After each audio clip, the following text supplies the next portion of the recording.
America के उपराष्ट्रपति JD Vance 4 दिवसीय यात्रा पर भारत आए हुए हैं। उनके साथ उनकी पत्नी उषा वेंस और उनके 3 बच्चे इवान, विवेक और मीराबेल भी हैं। भारत पहुंचने पर जेडी वेंस और उनके परिवार का जोरदार स्वागत हुआ। ये दौरा ऐसे वक्त में हो रहा है जब अमेरिका और चीन के बीच ट्रेड वॉर बढ़ रहा है, साथ ही इंडो पैसिफिक क्षेत्र में भी बदलाव हो रहे हैं।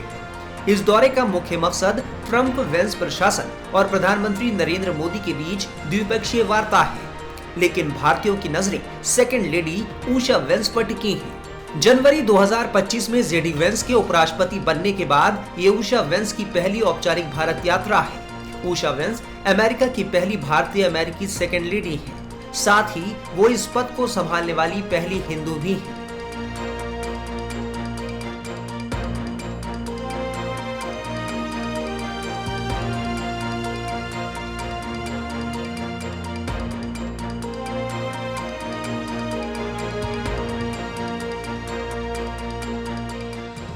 उषा का जन्म 1986 में सैन डिएगो, कैलिफोर्निया में हुआ था।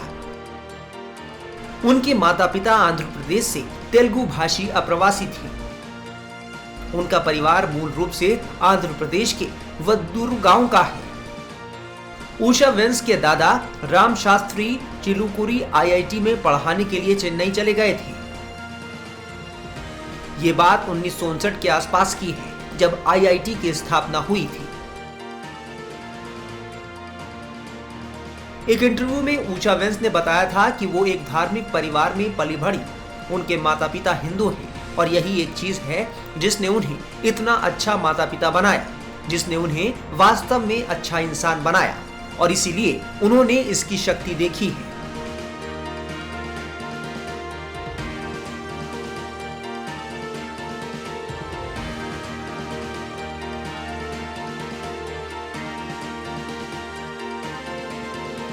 राजनीतिक जीवन में आने से पहले उषा वेंस का सफल कानूनी करियर रहा है। उन्होंने येल यूनिवर्सिटी और कैम्ब्रिज से पढ़ाई की है।